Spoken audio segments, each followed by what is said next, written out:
வணக்கம் மக்களே. சும்மா தரமான மணக்க பாய் வீட்டு ஸ்டைல்ல பீஃப் வடி பிரியாணி தரமா ரெடி பண்ண போறோம். வாங்க மக்களே, ருசி மாறாம சும்மா மணக்க பாய் வீட்டு தம் பிரியாணி தான் நம்ம வந்து பார்க்க போறோம். வீடியோ ஃபுல்லா ஸ்கிப் பண்ணாம பாருங்க மக்களே.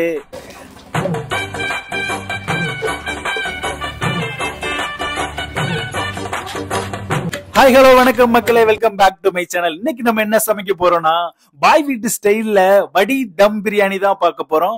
வடி தம் பிரியாணினா ஒண்ணும் இல்லைங்க, நம்ம வந்து சோத்தை வந்து தனியா வடிச்சு நல்லா பக்குவமா அந்த பிரியாணி மசாலா மேல வந்து கொட்டி நல்லா தம் போட்டு இறக்கி டேஸ்டா பண்ண போறோம். இதே மாதிரி உங்க வீட்லயுமே வந்து பண்ணி பாருங்க, டேஸ்டும் சுவையும் பயங்கரமா இருக்கு. அதுக்கு தேவையான அளவு பீஃப் வந்து எடுத்துக்கலாம். பீஃப் வந்துட்டு நம்மளுக்கு எந்த சைஸ்ல தேவையோ அந்த சைஸ் அளவுக்கு வந்துட்டு போட்டுக்கலாங்க. நம்ம பாய் தான் வந்து பாத்தீங்கன்னா பீஃப் வந்துட்டு நறுக்கி கொடுத்துக்கிட்டு இருக்காங்க. இப்ப நம்ம சட்டி காய வச்சதுக்கு அப்புறம் தேவையான அளவு எண்ணெய் சட்டியில ஊத்திக்கலாம். எண்ணெய் காஞ்சதுக்கு அப்புறமா நம்ம வந்துட்டு என்னென்ன போடுறோங்கிறது நீங்க வந்து பாருங்க. நம்ம வந்துட்டு விறகு அடுப்புல தாங்க நீங்க சமைக்கிறோம். விறகு அடுப்புல தான் வந்துட்டு இந்த வடி தம் பிரியாணி எல்லாம் போடுறதுக்கு செம்மையா வரும். நம்ம வந்துட்டு சீக்கிரமாவும் நம்ம வந்துட்டு பண்ணிடலாங்க. இப்ப என்ன காஞ்சிருச்சு, நம்ம தேவையான அளவு வெங்காயம், பெரிய வெங்காயம் ஸ்லைஸா வந்து கட் பண்ணி வச்சிருக்கோம், அதை வந்து நம்ம வந்து போட்டுக்கலாம். அது கூடவே பட்டை, ஏலக்காய், பெரிய ஏலக்காய், காட்டு ஏலக்கான்னு சொல்லுவாங்க, அது நல்ல ஒரு மணத்தை கொடுக்கும் பிரியாணிக்கு. நம்ம அதுவும் போட்டு நல்லா வந்துட்டு இதை நல்லா உப்பு போட்டு வந்து வதக்கிக்கலாம். இப்ப அடுப்பு நல்லா வந்து எரிச்சு விடுறோம். ஏன்னா வெங்காயம் வந்துட்டு கலர் மாறுற அளவு பிரியாணிக்கு வந்துட்டு வெங்காயம் தான் மெயின். ஆக்சுவலா வெங்காயம் மட்டும் ஒரு 20 நிமிஷம் வந்து வதங்கணும். இப்ப நம்மளுக்கு எண்ணெய் வந்துட்டு கொஞ்சம் பத்தாத மாதிரி இருந்துச்சு, நமக்கு இன்னும் கொஞ்சம் நம்ம வந்துட்டு எண்ணெய் ஊத்தி அந்த வெங்காயம் வந்துட்டு எண்ணெயில மிதக்கிற அளவுக்கு நம்ம வந்துட்டு வதக்கிக்கணுங்க. கலர் மாறி இருக்கணும், அப்படியே அந்த வெங்காயம் வந்து மதக்கணும், கருகிடக்கூடாது, நல்லா செவக்கணும். இப்போ நாங்கள் வந்துட்டு பண்ணுவோம், நீங்கள் அதே மாதிரியே பாருங்க. இப்போ நம்ம கொஞ்சம் கிராம்பு போட்டுக்கலாம், பட்டை, கிராம்பு, ஏலக்காய், எண்ணெய், வெங்காயம் நல்லா வந்துட்டு போட்டு மிக்ஸ் பண்ணிக்கலாம். இப்போ நம்ம தேவையான அளவு தக்காளி, அது கூடவே வந்துட்டு பார்த்தீங்கன்னா 50 கிராம் மிளகாத்தூள், அது கூடவே தேவையான அளவு மஞ்சத்தூள் போட்டுக்கிறோம். போட்டுக்கிட்டு அதுக்கப்புறமா நம்ம வந்துட்டு இதில் வந்து தயிர் ஊற்றணும். இப்போ நம்ம வெங்காயம் எப்படி இருக்குன்னு பார்க்கலாம். இப்போ பாருங்க, லைட்டாக வந்துட்டு கலர் மாறி இருக்குங்க. இப்போ இன்னும் நல்லாவே வந்துட்டு கலர் மாறி வரணும். அப்போதான் வந்துட்டு பிரியாணி நல்லா டேஸ்ட்டாக வரும், நல்ல ருசியாகவும் இருக்கும், ரொம்ப நேரம் கெடாமவே இருக்கும். இப்போ நம்ம அந்த தக்காளி, மிளகாத்தூள், மஞ்சத்தூள் கூட தேவையான அளவு தயிர் வந்து ஊற்றிக்கலாங்க. தயிர் ஊற்றுனதுக்கு அப்புறம் நமக்கு வந்துட்டு பிரியாணிக்கு தேவையான கலர் பொடி வந்து லைட்டாக போடுங்க, ரொம்ப வந்து போட வேணாம், நேச்சுரலாகவே இருக்கணும் பார்க்கறதுக்கு. அதனால வந்துட்டு நாங்கள் லைட்டாக வந்துட்டு இந்த கேசரி பவுடர் வந்துட்டு லைட்டாக வந்துட்டு ஆட் பண்ணிக்கிட்டோங்க. ஆட் பண்ணதுக்கப்புறம் வெங்காயம் எப்படி வதங்கியிருக்குன்னு நம்ம வந்து பார்க்கலாம். இப்போ கலர் மாறிடுச்சான்னு பார்த்தீங்கன்னா ஒரு 60% 70% அளவுக்கு வந்து மாறிடுச்சுங்க கலரு. இன்னும் கொஞ்ச நேரம் நல்லா வந்து செவந்து வரட்டும். இப்போ பாருங்க, நம்ம ஊற்றின எண்ணெயில் அப்படியே வெங்காயம் வந்துட்டு மிதக்கிற அளவுக்கு இருக்கு பாருங்க. ஸோ இந்த மாதிரி வந்தால் தான் நம்ம வெங்காயம் நல்லா கரைஞ்சி அந்த பிரியாணிங்களே தெரியாத அளவுக்கு ஆகணும். இப்போ நம்ம தேவையான அளவு இஞ்சி வந்துட்டு போட்டுக்கலாம். அது கூடவே நம்ம தேவையான அளவு பூண்டு வந்து போட்டுக்கலாம். இப்போ இஞ்சியும் பூண்டும் நல்லா வந்து எண்ணெயிலே வந்து வதக்கணுங்க. வெங்காயம், இஞ்சி, பூண்டு நல்லா வந்து வதங்கி வரணும். வதங்கி வரும்போது கொத்தமல்லி, புதினா நம்ம எல்லாமே வந்துட்டு ஆட் பண்ணிக்கலாங்க. இப்போ பாருங்க, வெங்காயம் நல்லா செவந்திருக்கு. இப்போ இஞ்சி பூண்டு போட்டாச்சு. இப்போ வந்துட்டு மல்லி இலை, புதினா வந்துட்டு நல்லா போட்டு நம்ம வந்து வதக்கிக்கலாம். நல்லா வந்துட்டு வதக்கணுங்க. இந்த புதினாவும் மல்லியும் எண்ணெயிலே வதக்கணும். சில பேர் தக்காளி போட்டதுக்கு அப்புறம் தான் வந்து புதினா மல்லி போடுவாங்க. நம்ம வந்துட்டு புதினா மல்லியை வந்துட்டு இஞ்சி பூண்டு பேஸ்ட் போட்டதுக்கு அப்புறமே நம்ம வந்துட்டு புதினா மல்லியை போட்டு நம்ம வந்து நல்லா வந்து வதக்கிக்கலாம். இப்போ நம்ம எடுத்து வச்சிருக்கிற பீஃப் கறி இப்போ எண்ணெயிலே வந்துட்டு போட்டு வந்து வதக்க போகிறோம். நல்ல எண்ணெயிலே கறி வதங்கும் போது நல்லா வந்துட்டு அந்த கறி வந்து சுருண்டு வருங்க. நல்லா அந்த கறியில் உள்ள சாறு எல்லாமே வந்துட்டு எண்ணெயில் இறங்கி அந்த பிரியாணியோட டேஸ்ட்டே வந்துட்டு பார்த்தீங்கன்னா வேற லெவலில் இருக்கும். நம்ம வந்துட்டு கறி போட்டது தண்ணியை ஊற்றிடக்கூடாது. நம்ம வந்துட்டு கறியை நல்லா எண்ணெயில் வந்துட்டு வதக்கிக்கணும், அதுதான் வந்து பக்குவம். இப்போ நம்ம தேவையான அளவு உப்பையும் போட்டு நல்லா வந்து வதக்குன்னு வதக்கிக்கலாம். கறி நல்லா எண்ணெயிலே வதங்கி நல்லா சுருண்டு வரட்டும். சுருண்டு நல்லா கலர் மாதிரி வருங்க. நல்லா கொஞ்ச நேரம் வதக்கினாலே போதும். நல்லா வதங்கி வந்ததுக்கு அப்புறம் நம்ம வந்துட்டு என்ன ஆட் பண்றதுங்கிறத பார்க்கலாம். இப்போ பாருங்க, கறி நல்லா வதங்கிருச்சு. கறியில உள்ள நல்ல கொழுப்பெல்லாம் வந்துட்டு பார்த்தீங்கன்னா நம்ம எண்ணெயோட நல்லா எண்ணெயை கலந்துருக்கு பாருங்க. இப்போ நம்ம மிக்ஸ் பண்ணி வச்சிருந்த தயிர், தக்காளி, மிளகாத்தூள், மஞ்சத்தூள், லைட்டாக கேசரி பவுட்ரு, இதை நம்ம வந்துட்டு ஒரு சட்டியில் போட்டு மிக்ஸ் பண்ணி வச்சுருந்தோம். இப்போ அதை அப்படியே கொட்டி நல்லா வந்துட்டு வதக்கிக்கலாம். இப்ப நல்லா நல்லா பெரட்டி விடுங்க. இப்ப தக்காளி வந்துட்டு எப்ப கறி போட்டு நல்லா வதங்கினதுக்கு அப்புறம் தான் நம்ம வந்து போட்டோம். இப்படிதான் வந்துட்டு பெரிய பெரிய கல்யாண வீட்ல எல்லாம் பிரியாணி, பாய் வீட்ல, இப்ப நம்ம பாய் வீட்ல தான் வந்து பண்ணிட்டு இருக்கோம் அந்த பிரியாணி.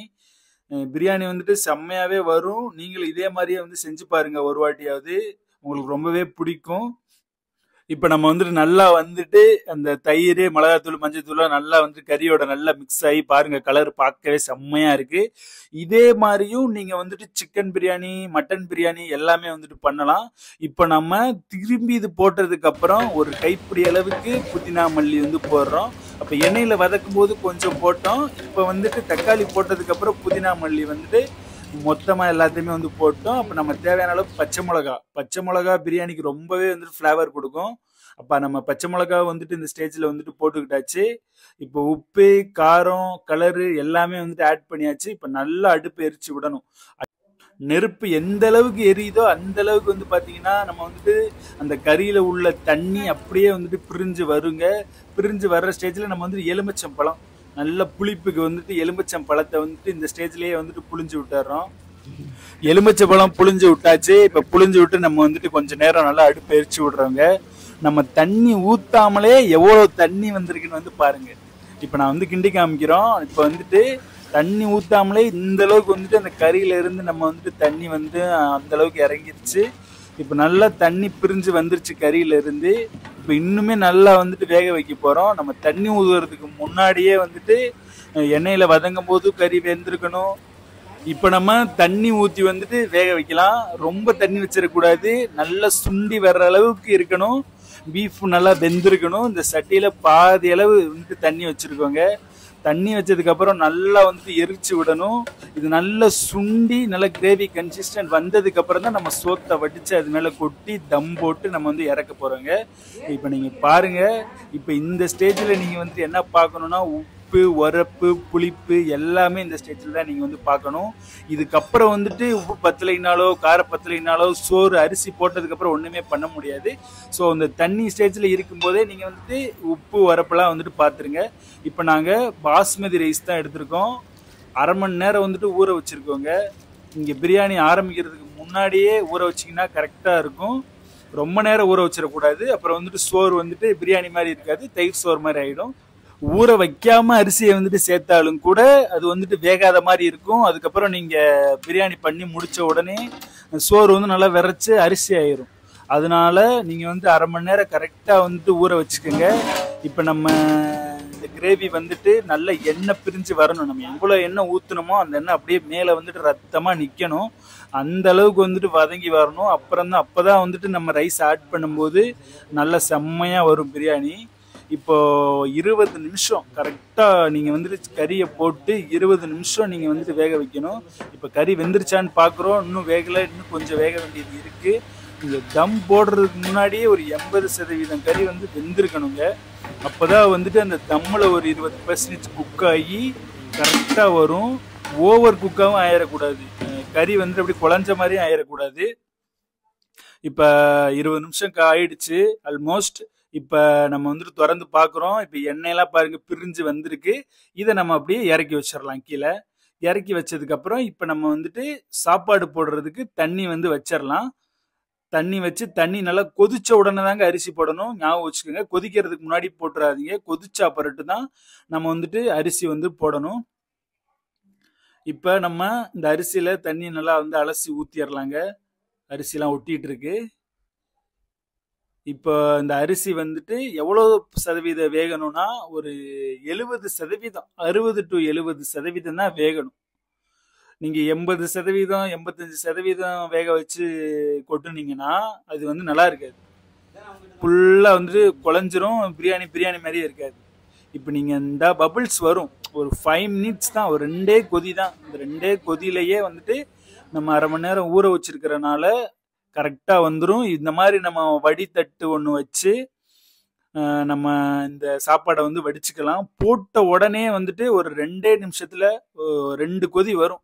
ஃபர்ஸ்ட் நல்லா முறைக்கட்டி வரும். அதுக்கப்புறம் 2 கொதி வந்ததுக்கு அப்புறமே நீங்க பருவம் வந்து ரெடி ஆயிரும். நீங்க பார்க்கணும்னு கூட தேவையில்ல. அப்படியே வடிச்சு வந்துட்டு இதுல வந்து கொட்டியறவன் தான், தண்ணியை வடிச்சிடவன் தான். தண்ணி நல்லா வந்துட்டு வடியட்டும். கொஞ்ச நேரம் வந்துட்டு தண்ணியை நல்லா வந்து வடிச்சுக்கங்க. தண்ணியோட வந்துட்டு கொட்டிடக்கூடாது. நல்லா வந்து தண்ணியை வடிச்சுட்டு கொட்டணும். அப்பதான் நல்லா இருக்கும். இப்ப நம்ம இறக்கி வச்சிருந்த கிரேவியை மேல தூக்கி வச்சுக்கலாம். அடுப்புல தூக்கி வச்சுக்கலாம். இந்த பிரியாணி கிரேவி வந்துட்டு பாத்தீங்கன்னா கொஞ்சம் வந்து சூடாகணும். சூடாகி நல்லா கொதி வருது பாருங்க. கொதி வந்ததுக்கு அப்புறம் அப்படியே நம்ம வந்து அரிசி அதுல தூக்கி தட்டிடுறாங்க. தட்டினதுக்கு அப்புறமா நம்ம பாருங்க, அந்த அரிசியும் அந்த பிரியாணி கிரேவியும் நல்ல சம அளவுல இருக்கணும். நல்லா கொல கொலன்னு இருக்கணும். அப்பதான் வந்துட்டு அந்த மீது அந்த அரிசி வந்துட்டு அந்த 30% வேகாம இருக்குல்ல, அந்த பிரியாணி தண்ணியை வந்துட்டு அப்படியே வந்து அந்த தண்ணியை பூரா அரிசி வந்து உறிஞ்சிடும். அப்பதான் வந்து நல்லா வந்துட்டு சாப்பிட்றதுக்கு செம ருசியா இருக்கும். இப்ப நம்ம 2 கப்பு வந்துட்டு அந்த வடிச்ச தண்ணியவே வந்துட்டு கொஞ்சம் சுத்தி வந்து ஊத்தி இந்த மாதிரி தம் போட்டுக்கணும். தம் போடும்போது அந்த அடுப்பு வந்துட்டு சென்டர் பார்ட்ல வந்துட்டு கங்கு வைக்கக்கூடாது. அந்த சட்டியை சுத்தி வந்து கங்கு போடணும். இப்போ கரெக்டா 1/4 மணி நேரம் தம்மு கழிச்சு நம்ம வந்து உடைச்சு பார்த்தா கம்மன்னு சும்மா தரமான பீஃப் வடி டம் பிரியாணி வந்துட்டு ரெடி ஆயிடுச்சுங்க, பாய் வீட்டு ஸ்டைல்ல. இதே மாதிரி உங்க வீட்லயும் செஞ்சு பாருங்க, தரமா வரும். எல்லா பிரியாணி இதே ஸ்டைல்ல வந்து செஞ்சு பார்க்கலாம். கல்யாண வீட்டுல பாய் வந்து பிரியாணி செஞ்சு கொடுத்தா எப்படி இருக்குமோ அந்த அளவுக்கு இருக்கும் இந்த பீஃப் வடி தம் பிரியாணி. நீங்களும் இதே மாதிரி வந்து செஞ்சு பாருங்க. வீடியோ பிடிச்சிருந்தா கண்டிப்பா மறக்காம லைக் பண்ணி ஷேர் பண்ணி சப்ஸ்கிரைப் பண்ணுங்க. கமெண்ட் வந்து தெரிவிங்க. இதே மாதிரி நீங்களும் செஞ்சு பாருங்க. கண்டிப்பா நம்ம வந்துட்டு பிரியாணி மசாலா எதுவுமே நம்ம வந்து ஆட் பண்ண கிடையாது. நேச்சுரலாவே செம்ம டேஸ்டா இருக்கும். இன்னுமே பிரியாணி செய்ய தெரியாம இருக்கிறவங்களுக்கு இந்த வீடியோ வந்து ஷேர் பண்ணுங்க. கண்டிப்பா உங்களுக்கு இந்த வீடியோ பிடிச்சிருக்குன்னு நினைக்கிறேன். பாய் மக்களே, அடுத்த வீடியோல வந்துட்டு நம்ம வந்து சந்திக்கலாம். பாய் பாய். மறக்காம லைக் பண்ணி ஷேர் பண்ணி சப்ஸ்கிரைப் பண்ணுங்க.